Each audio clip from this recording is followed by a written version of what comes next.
So, yeah, kind of glitched there, didn't I?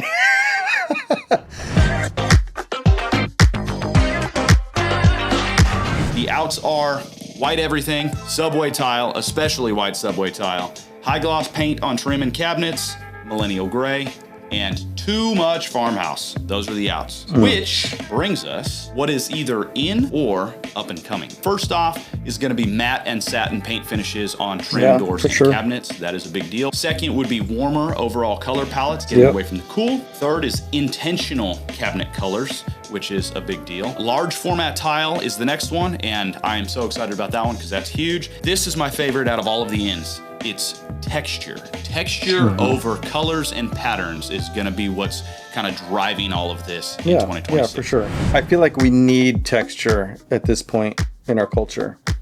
We need it. It isn't just like it would be cool to have it.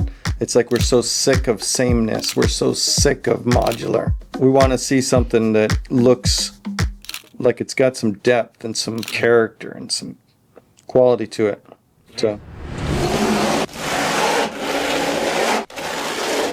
When working with small tiles like this, or even if you're just working with a busy pattern, or if you're a beginner, for example, one of the biggest things on your side is working time, which means when you put in the tiles on the wall, it's making sure that you can still tweak them to get your levels right and make sure that everything looks okay. Now, one of the biggest problems is that with ceramic tiles, because they're so porous, which means that they really absorb all of the moisture, if you put a ceramic tile onto the adhesive, even if you've mixed it to a very good consistency, the ceramic tile is naturally going to absorb a lot of that moisture. And what that means is that when you put it on there, because the moisture is going to get sucked out of the adhesive is going to stiffen up and get harder and start to set. One of the best things that you can do at this point, where you're still wanting to fudge things around, is get a wet sponge, dampen your tile, so you've already allowed the tile to absorb some moisture, and then you can install it. And what this means is that you'll be able to move it around and wobble it around and fudge it around a little bit for longer. So, yeah, kind of glitched there, didn't I? Just collecting my thoughts. So this guy is talking about how when you're putting up tile, especially if it's porous, you've got to put some moisture into the system wherever the moisture is going to start leaving the system. In this case, the back of the tile. It's the same way, like if you're doing a feature wall and you're putting directly on drywall, or if you're putting directly on Durock, it's going to be porous, and so you've got to give it a drink. If you're laying tile on concrete, it's the same way. You've got to give it a drink. So any kind of cement product, the only way to keep it working long enough to get a great bond is to keep moisture in the system for a long time. In fact, a lot of people don't understand that latex modified thin set, it's latex modified so that it becomes it has a super emollient property to it. It keeps moisture in the system longer for a better bond. That's the purpose of the latex. You always want to make sure there's enough moisture in the system. That's the way you get a bond that's tight and that is strong. So basically the thin set, it's cement grows crystals like this, and they just keep growing and growing. And as long as there's moisture in the system, they keep growing. But if you let the moisture suck out, then they just little tiny. And so sometimes you pull tile out and you can see the imprint of the tile on the thin set on the floor.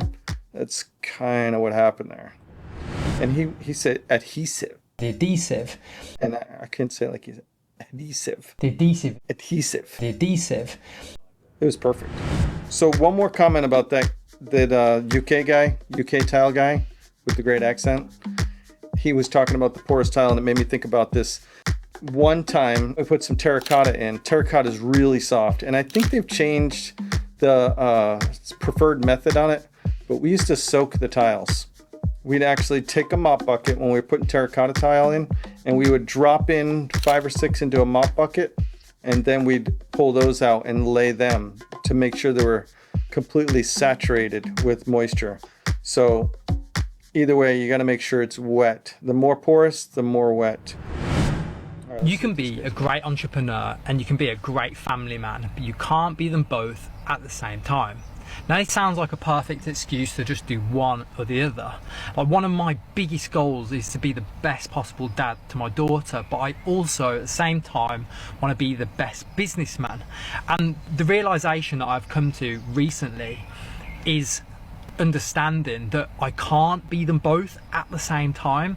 And it's about putting 100% into business and grafting when I'm going to do that activity, but it's also about being super mindful about putting the same amount of drive and effort when I'm in those moments with my daughter and creating those special moments when I'm with her too. Man, that's good. That's a good word right there. So I love the guy's accent. A little bit distracted by how cool his accent is.